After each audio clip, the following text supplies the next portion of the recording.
आपको अगर सिलेक्शन लेना है और अगर आप चाहते हो कि हाँ मुझे SST सेकंड ग्रेड की मतलब मुझे जिसमें भी सिलेक्शन लेना है और सीरियस तैयारी करनी है, तो आप मेरे चैनल से जुड़ सकते हैं। तो मुझे बहुत अच्छा लगा कि आप मेरे बताए अनुसार चल रही हैं। आपको एक फ़ायदा इससे ज़रूर मिलेगा कि आपको ना टाइम ही नहीं मिलेगा, ना तो किसी के बारे में सोचने का टाइम मिलेगा और ना ही किसी के बारे में आपको इधर-उधर ध्यान भटकाने का टाइम मिलेगा। क्योंकि हमने इतना बड़ा जो टारगेट बनाया है ना हमारा डेली का टारगेट इतना बड़ा है कि हमें सुबह से रात हो जाती है, कब पता ही नहीं चलता है। तो क्यों हम किसी के बारे में सोचकर हमारा टाइम बर्बाद करें? हमें पढ़ने से ही फुर्सत नहीं है। तो बहुत अच्छा लगा मुझे कि आप मेरे बताए अनुसार मतलब अपने पढ़ाई का जो रूटीन है वो बना रही हैं और कहीं न कहीं आपके देखना आपको 21 दिन के बाद में इतना अच्छा आपको फ़ील होगा, क्योंकि जिस तरह से हमने टारगेट बनाया है ना, उससे हमारा सिलेबस का जो रिवीजन है ना वो बहुत जल्दी होगा।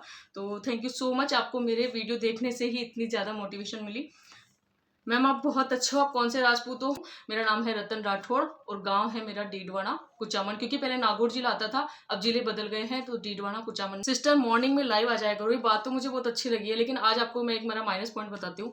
मैंने सोशल मीडिया पे कभी लाइव नहीं आई हूँ मैं, है ना? तो सोशल मीडिया पे लाइव नहीं है तो मुझे लाइव नहीं आना आता है। तो एक्चुअली मैं थोड़ा-सा सीखूँगी लाइव कहाँ से आते हैं मुझे बिल्कुल पता नहीं है। यूट्यूब के इतने से फंक्शन पता है मुझे कि हाँ, मुझे अपना व्लॉग बना के कैसे अपलोड करना है।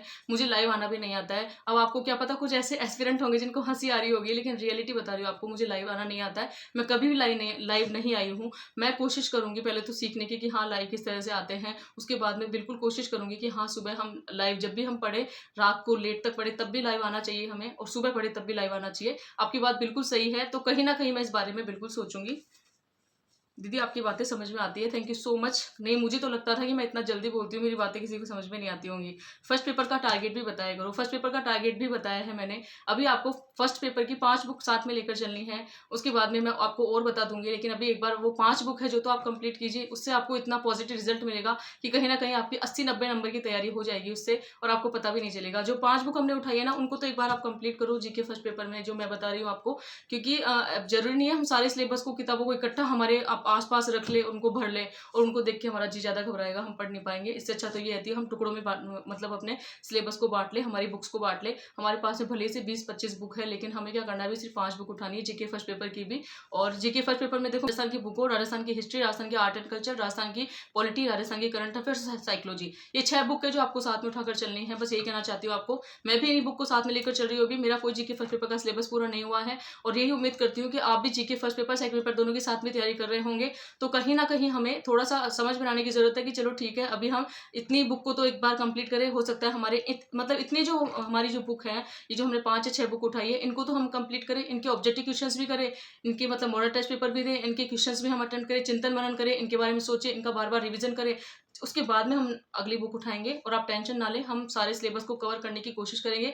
कुछ आज ऐसे टॉपिक होंगे जो हमें बहुत बड़े लगेंगे, हमारा समय बर्बाद करेंगे, उनको हम नहीं देखेंगे अब लास्ट टाइम में। लेकिन हाँ, इतना आपको कहती हूँ कि हमारी ऐसी स्ट्रेटेजी होगी कि हम आंकड़े को छू पाएँगे 40% वाले को, साथ में जितने सिलेक्शन में नंबर लाने लाने होते हैं ना, उतने नंबर तक हम पहुँच पाएँगे। लेकिन तैयारी है सिर्फ़ अपने पढ़ाई वाले रूटीन को थोड़ा-सा बदलने की और अपने आप को पढ़ाई के अंदर मतलब पढ़ाई पढ़ाई के प्रति अपने आप को समर्पित करना ज़रूरी है। एक कमेंट आया था नाइस, तो थैंक यू सो मच। आपको मेरे वीडियो अच्छे लगते हैं। एक आया था वेरी नाइस दीदी, आपकी बातें बहुत अच्छी लगती है। मैं एसएसटी सेकंड ग्रेड से हूँ, अभी तैयारी चल रही है। मैंने आपकी वीडियो दूसरी बार देखी है, आप बहुत अच्छे हो, बहुत अच्छी वीडियो बनाते हो।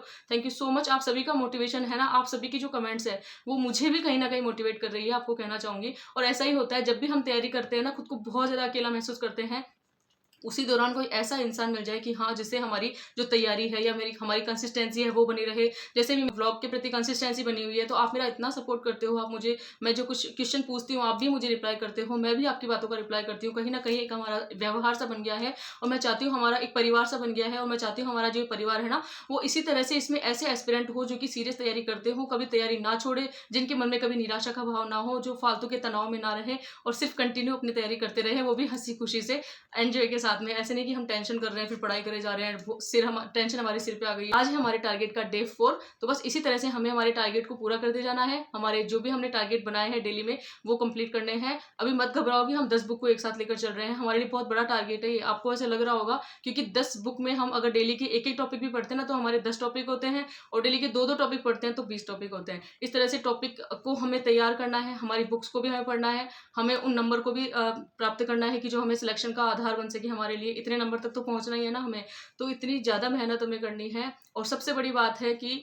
जो नींद होती है ना वो आपको प्रॉपर लेनी है। अभी आप मुझे देख रहे होंगे थोड़ा सही लग रही हूँ क्योंकि मैंने अपनी नींद को फिर से लिया है, और मेरा तो यही होता है अगर मैं नींद पूरी नहीं लेती हूँ ना तो माइंड काम करना बंद कर देता है, मेरे साथ ऐसा होता है। तो मैं नींद प्रॉपर लेती हूँ, भले से पढ़ाई का टाइमिंग थोड़ा सा कम हो जाए लेकिन नींद आप प्रॉपर लेना, ये आपको कहना चाहूँगी। बहुत बड़ी गलती होती है कई बार कि हाँ, हम नींद पूरी लेते नहीं हैं और पढ़ाई करने लग जाते हैं, तो उसका यही होता है कि उसका रिजल्ट फिर बाद में हमें पढ़ाई में हमारा मन नहीं लगता है। फ्रेंड्स, एक कमेंट आया था मेरे पास में कि नींद 5 घंटे ही आती है, क्या करूँ? तो बहुत अच्छी बात है कि आपकी 5 घंटे में नींद पूरी हो जाती है। इसके अलावा आप अपना मतलब अदर काम भी सँभाल सकते हो अगर आप मैरिड लाइफ़ में हो तो, और इसके अलावा आप पढ़ाई के लिए बहुत ज़्यादा टाइम निकाल सकते हो, तो बहुत अच्छी बात है ये। कुछ एस्पिरेंट होते हैं जिनकी 5 घंटे नींद पूरी नहीं होती है, जैसे भी मैं आपको मेरी बताऊँ तो मेरी नींद भी 5-6 घंटे में पूरी हो जाती है।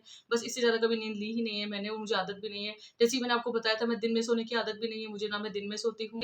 हमको खुद को लगना चाहिए कि हाँ, हमारी नींद तो पूरी हो चुकी है, तो हमारा पढ़ने में मन और भी अच्छा लगता है, और साथ में हमारा माइंड भी एक्टिव होकर हम पढ़ाई कर, हमारा माइंड जब एक्टिव होता है ना तो अच्छे से हम पढ़ाई कर पाते हैं, वो भी पूरे एक्टिव होकर। गणपत सर की ऑब्जेक्टिव के अलावा किसी और बुक को पढ़ने की ज़रूरत है क्या? हमारे पास में गणपत सर की ऑब्जेक्टिव बुक है, नाथ पब्लिकेशन की ऑब्जेक्टिव बुक है। दोनों बुक अपने आप के अंदर बेस्ट है। अगर आपके पास में गणपत सर की बुक है और आपको लगता है कि यही बुक आपके लिए बस सफिशिएंट है, तो बिल्कुल सही कह रहे हो आप कि हाँ, ये बुक आपके लिए काफ़ी है। इतना हमें किसी भी चीज़ में कन्फ्यूज़ होने की ज़रूरत नहीं है। एक तो क्या करा करो, आप जब भी पढ़ाई करते हो ना तो आप कन्फ्यूज़न मत रखा करो कि उनके पास में ये बुक है तो मैं भी लेके आ जाऊँ, या ये वाली बुक है। मैं मतलब इससे तो क्या है, बुक इकट्ठी हो जाएँगी बहुत सारी, है ना? मैं सच बता रही हूँ आपको, गणपत सर की जब बुक आई थी ना, मैं मार्केट में गणपत सर की बुक लेने गई थी, लेकिन मुझे नाथ पब्लिकेशन की मिली और गणपत सर की बुक मार्केट में नहीं मिली। फिर मैं नाथ पब्लिकेशन की बुक लेके आई थी, इसलिए मेरे पास में नाथ पब्लिकेशन की बुक हो गई है 5। और इसके अलावा जो गणपत सर की बुक है ना, वो मैं अभी मार्केट में गई थी पता लगाने के लिए कि सर की बुक आ गई क्या, तो फिर बाद में वो बुक आई गई थी, इसलिए मैं लेके आई हूँ। बाकी मुझे मुझे मैटर इकट्ठा करना देखो अच्छा भी नहीं लगता है, और सही बताऊँ ना तो हम इतना पढ़ भी नहीं पाते क्योंकि टाइम हमारे पास में कम है। तो ऑब्जेक्टिव बुक एक ही काफ़ी है, और किसी भी सर की हो अपने आप में बेस्ट होती है। तो आप कंफ्यूज ना हो, आराम से ऑब्जेक्टिव क्वेश्चंस भी निकालें और साथ में अपनी थ्योरी भी साथ याद करते चले, पढ़ते चले। एक कमेंट आया था, मैं हिंदी से हूँ लेकिन आपकी वीडियो रोज देखती हूँ तो मोटिवेशन मिलता है। हाँ, बस सब्जेक्ट कोई भी हो कुछ मैटर नहीं रखता है, हमें बस हमारी कंसिस्टेंसी बनी हुई है। किसी की भी व्लॉग या वीडियो देखकर अगर हमें मोटिवेशन मिल रहा है, या हमारे अंदर एक वो कहते हैं ना इच्छा शक्ति जागृत हो रही है कि हाँ, हमें पढ़ाई पढ़ाई करनी है, या फिर डेली हमें हमारा मोटिवेशन मिलता रहे किसी की भी वीडियो व्लॉग देखने से, तो ये हमारा प्लस पॉइंट है और बहुत अच्छी बात है हमारे लिए। भले से हमारे पास में कोई भी सब्जेक्ट हो, ये कोई मैटर नहीं करता है, बस मैटर ये करता है कि हम किसी को भी देखकर हमारे अंदर कितना सुधार ला रहे हैं, और हमारे पढ़ने का जो रूटीन है वो किस तरह से मैनेज कर पा रहे हैं, ये हमारे लिए प्लस पॉइंट है। तो आपकी बातें बहुत अच्छी लगी कि आपको आपका हिंदी सब्जेक्ट है, उसके बाद भी आप मेरे वीडियो देख रहे हो, क्योंकि मेरे पास हिंदी सब्जेक्ट नहीं है, मेरे पास एसएसटी सब्जेक्ट है। लेकिन बहुत अच्छा लगा आपकी बातें सुनकर कि हाँ, कहीं ना कहीं मेरी वीडियो देखकर मुझे मेरी बातें सुनकर आपको मोटिवेशन मिलता है, बहुत अच्छी बात है हमारे लिए।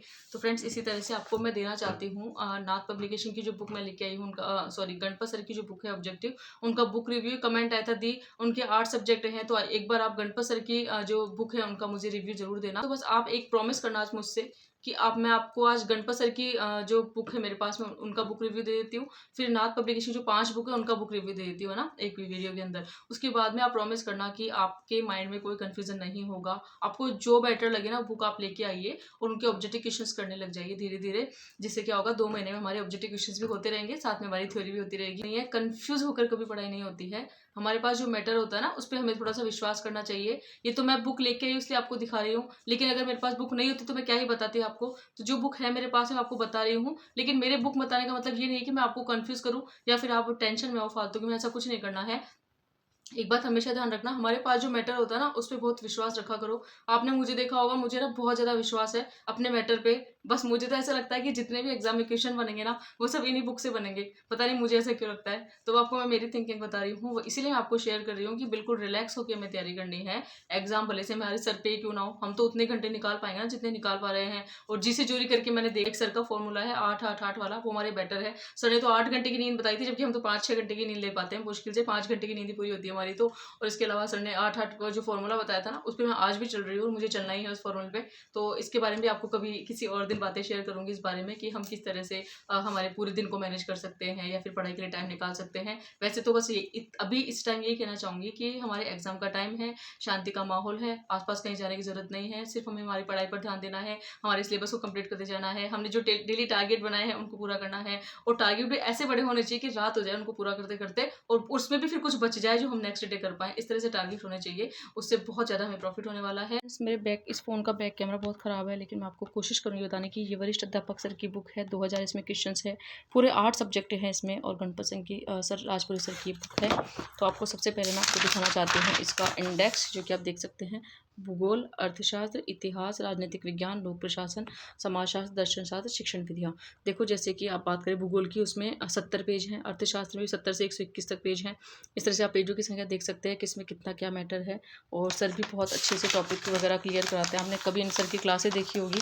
आपको जैसे भूगोल में बताती हूँ, आपको थोड़ा सा ना आप देख के खुद ही समझना। जैसे ये भूगोल का टॉपिक है,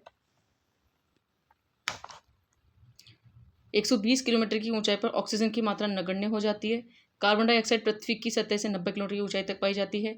जलवाष्प पृथ्वी की सतह पर एक कंबल की तरह कार्य करती है।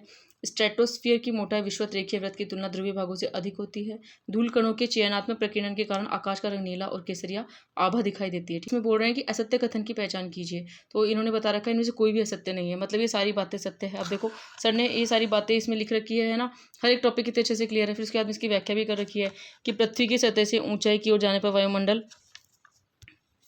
विरल होता जाता है।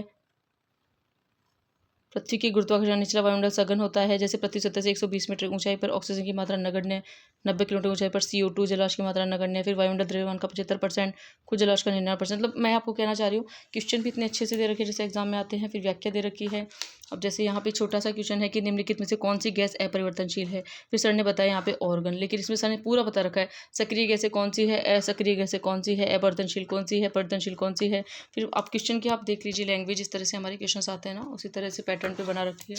इसीलिए मुझे बुक अच्छी लगी। मैंने सिर्फ 2 पेज देखे थे, उसके बाद बुक लेके आ गई थी। अब आपको उसको बताती हूँ। जैसे कि समाजशास्त्र का टॉपिक ले लेते हैं कि समाजशास्त्र में देखो जैसे कि निम्न कथन, गंधर्व विवाह को वर्तमान में प्रेम विवाह कहते हैं। असुर विवाह किसी व्यक्ति बल करने का मृत्यु मूल्य देकर विवाह किया था। तो मतलब इस सारे इसमें बता रखा है इसमें कि हमें उस टॉपिक के प्रति कितनी समझ है, उस तरह से हम क्वेश्चन को अटेम्प्ट कर पाएंगे। इसीलिए मैं आपको इस तरह का बुक रिव्यू मैंने बता दिया है। अब वैसे इसमें पेजों की संख्या मैंने आपको बता दी थी, वैसे और बता देती हूँ आज।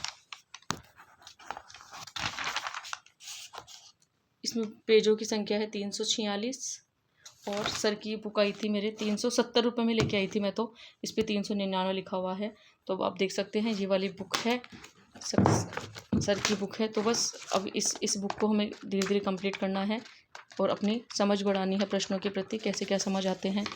देखो जैसे कि टीचिंग मेथड का आपको दिखाऊँ। एक टीचिंग मेथड में एक क्वेश्चन है कि सामाजिक विज्ञान के शिक्षण की प्रदर्शन विधि के संबंध में सत्य कथन नहीं है। तो हमें देखना है प्रदर्शन विधि क्या होती है, कौन से कथन सत्य हैं। तो इसमें शिक्षक और छात्र दोनों सक्रिय भूमिका में होते हैं। शिक्षक सैद्धांतिक अध्यापन के साथ साथ प्रयोग भी करता जाता है। इस तरह से आप देख सकते हैं सर ने व्याख्या भी दे रखी है आराम से। क्वेश्चन भी बहुत अच्छे लैंग्वेज में है। मुझे तो बुक अच्छी लगी है। बाकी आपके पास जो बुक है ना बेस्ट है। और एक दिन आपको मैं नाथ की जो बुक है मेरे पास 5, उनका बुक रिव्यू भी करा दूंगी।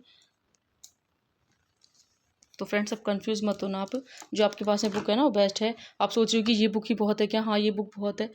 तो फ्रेंड्स वीडियो पसंद आया हो तो चैनल को लाइक, शेयर एंड सब्सक्राइब कीजिए। Thanks for watching.